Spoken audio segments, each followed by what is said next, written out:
We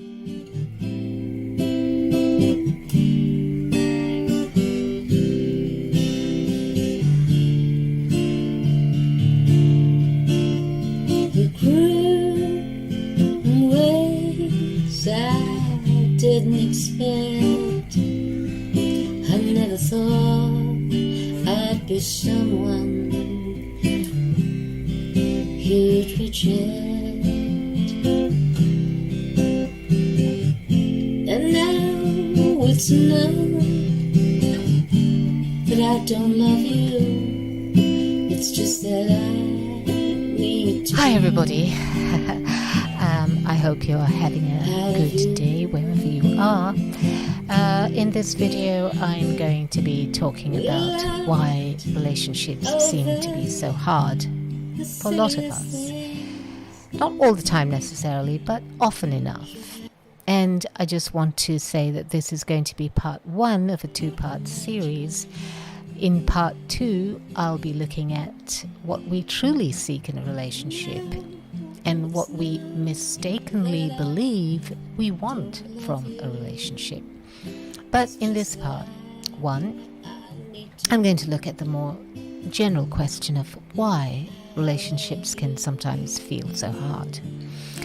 I'm going to begin with a few questions, and I really encourage you to answer these questions before you continue watching or listening. So please do pause the video so that you have time to actually reflect on these questions and try and find a sincere answer from within yourself. There are no right or wrong answers. The only right answer is an honest one.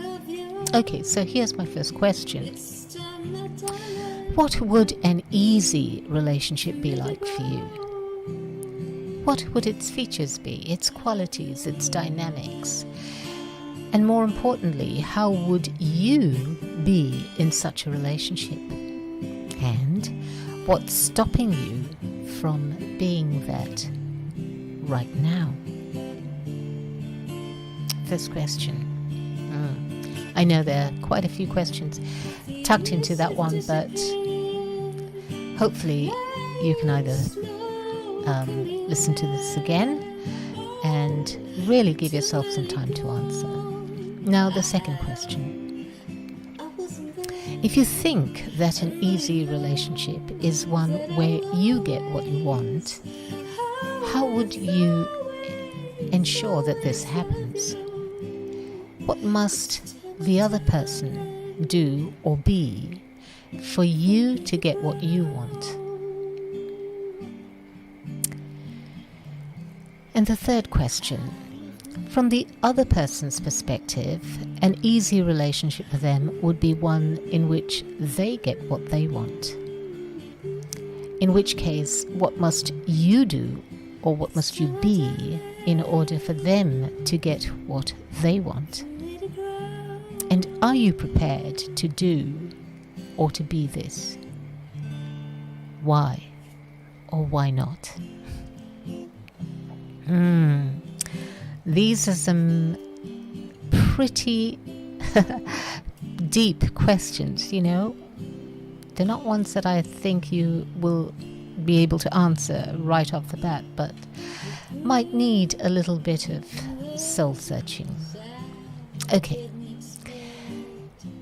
Relationships are hard because, first and foremost, we see and think and feel that they are hard. In other words, we believe them to be hard. And the reason why we see and think and feel that they're hard is because they do not conform to our often subconscious ideal or image or expectation or demand of what relationships should be like. You see, in our mental picture or concept of a relationship, we expect the other person to behave differently, to think differently, to suit our expectations and demands. And when the person doesn't, we feel disappointed or angered or resentful. And you know, we feel entitled to think the way we do to expect that people and things are a certain way and to make demands on others. We feel entitled, and often we're not even conscious of this. And more than likely in our upbringing, we've had strong models of entitlement imposed on us by our parents, our teachers, and society. And often we've had to acquiesce to their expectations and demands, and so now, as adults, I guess we feel we're entitled. It's our turn to make our own demands and set our own expectations of others. In our mental imagery, in our mental models, we also have decided that when the other person behaves the way I want them to behave, then I'll behave the way they would like me to behave. In other words, our willingness to conform to their image of what we should be is conditional. And it's conditioned upon their conforming to our image of what they should be like first. So that's the first reason why relationships often turn out to be more difficult than we'd like them to. And they're also hard because we have spent a long time doing the same thing in our relationships and getting the same disappointing, undesirable result. We feel, for instance, that we have put a lot of energy into them for very little return, or at least not enough of the kind of return that we want. And we feel tired and depleted of fresh ideas and even of hope and desire. And so relationships can feel hard because we have kind of got into a bit of a rut. We keep doing the same thing and we're not getting any different results, but we've also seemed to have lost the creative will or the creative willingness and the creative capacity to explore other ways of being and doing things. Now, relationships can also feel hard when we believe that we're trapped in them, that the choice of getting out of the relationship is too difficult. And so we end up feeling frustrated and resentful. And we often express this frustration and resentment consciously and, more often than not, unconsciously. And then, when we do that, we feel indignant when we are faced with the unpleasant consequences of our frustration and our resentment. And so that's got to do with the feeling of being trapped. Another reason why relationships feel hard is because we're always looking for what we can get out of them for ourselves. We are always looking for what we can get out of them for ourselves, for our entitlements. And when we don't get them, we feel that our efforts are being constantly and deliberately thwarted and our happiness denied. And we blame the other person for it, and we start engaging in thoughts, believing in thoughts that the other person doesn't like us, or wants to hurt us, or doesn't care for us, or is unwilling to understand or appreciate us. Another reason why relationships are hard.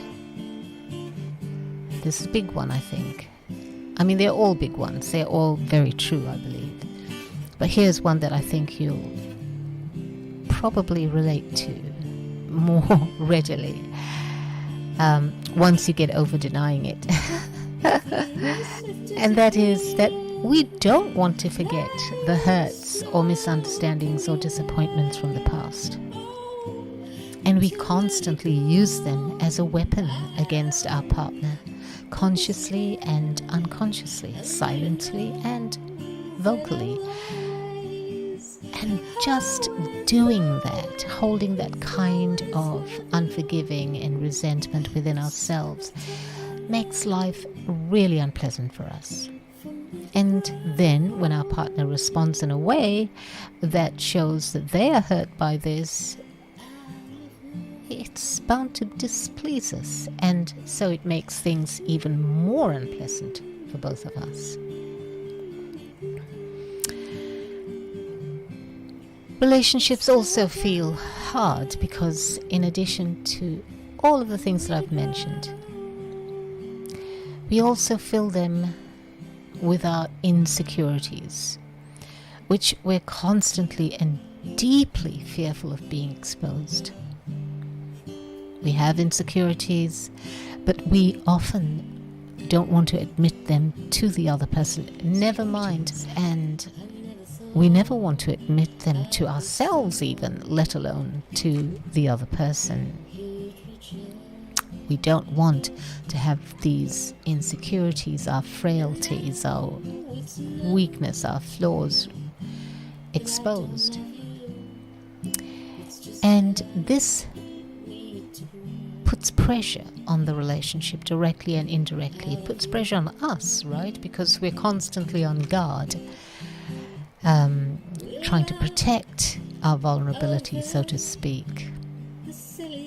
And then because of that, because we are constantly on guard, mostly unconsciously, both parties get caught up in the dynamics of variously pretending that their insecurities don't exist, and by doing that they're actually feeding these insecurities, and then they're feeding each other's insecurities and at the same time exploiting each other's insecurities. I mean, what I'm talking about is classic ego games, classic ego manipulations. I want to read you something that Krishnamurti said about insecurity. So, what is insecurity? Why are we insecure in our relationship to each other? There is tremendous disturbance, turmoil and agony in the external world, and each one wants his own place, his own security, and wants to escape from this terrible state of insecurity. So, can we together inquire into why we are insecure? Not into what security is, because your security may be an illusion. Your security may be in some romantic concept, in some image or tradition, or in a family and your name and reputation. What does that word insecure mean in your relationship to your wife or husband? There is not a sense of complete security. There is always this background, this feeling that everything is not quite right. These are the words from J.D. Krishnamurti.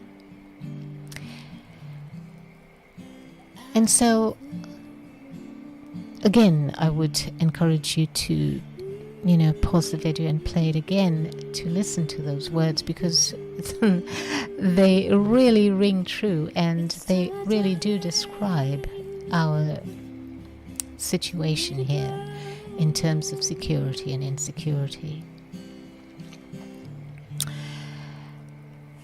And so now that I've shared with you some of the reasons why relationships are so hard, you might realize that actually you have the key to unlock the door that shuts you out from more effortless, more loving relationships. Now, here's the beautiful thing. Here's the wondrous thing. And that is, if you choose, if you choose to make your relationships easy, you will be supported by the power of the universe, by the power of love. But if you find that leaving a relationship is the better choice for you, because that is what feels truly good, and not because you're just, frustrated with your partner, you will also be supported by the power of the universe. But if, on the other hand, you choose to stay, but don't choose to make your relationships easy, then effectively you will be pushing against the might of the universe, the natural flow of love, which is what you have been doing. If you've been finding that relationships are hard, this is exactly what's happening. You are pushing against the natural flow of love. You're resisting it. And so if you don't choose to stop resisting, then things will continue to be difficult and painful for you.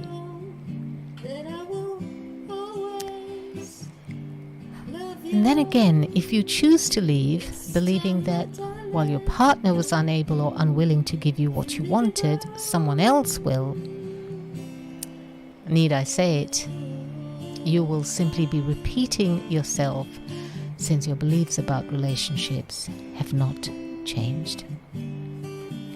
I mean, what right do we have to demand of another that which we will not do for ourselves, which is to love unconditionally?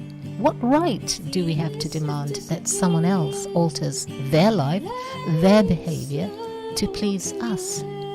If you're not happy, either change or leave. Those are the only rights you have. And you will enter the new relationship.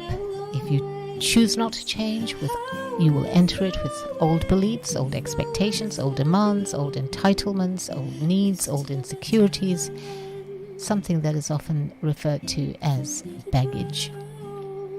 And while the initial thrill of a new person, a new relationship will feel wonderful, you will quickly revert to your old mental models.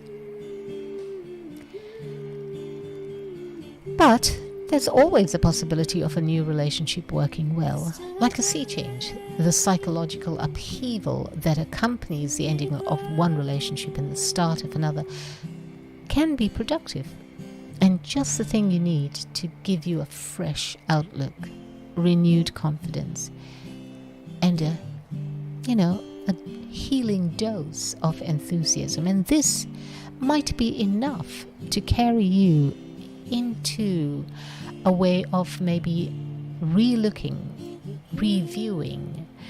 things, reviewing your beliefs and attitudes and values. Now, while it may sometimes feel too effortful and too overwhelming to make changes in your existing relationship, the promise of something fresh can inspire a sincere desire to change.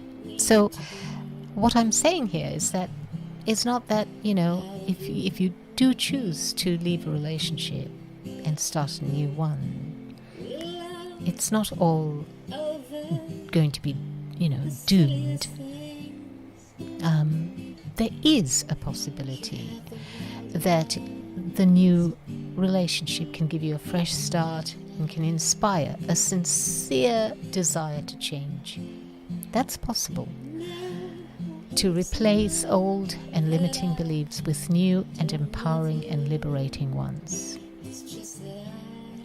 That is entirely possible, but please realize that you have to be willing to make that change. You need to be willing to see things differently.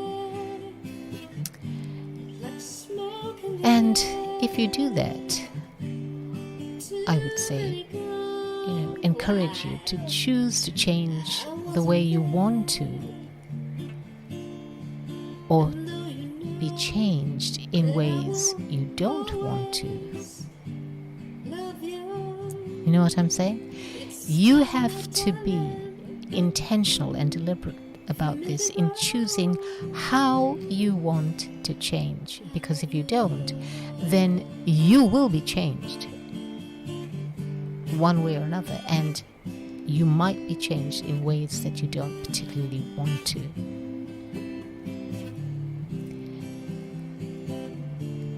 So, if you find that you are in a difficult relationship, then the question is not so much what do you want to do, but I would suggest how do you want to change?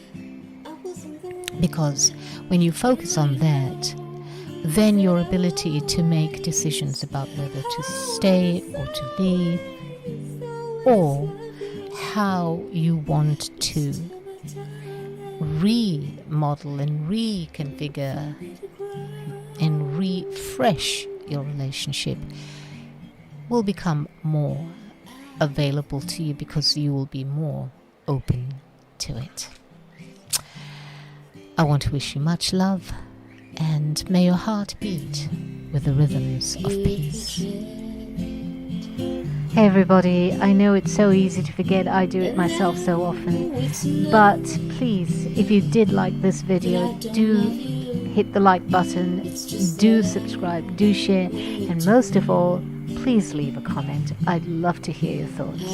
Thank you so much.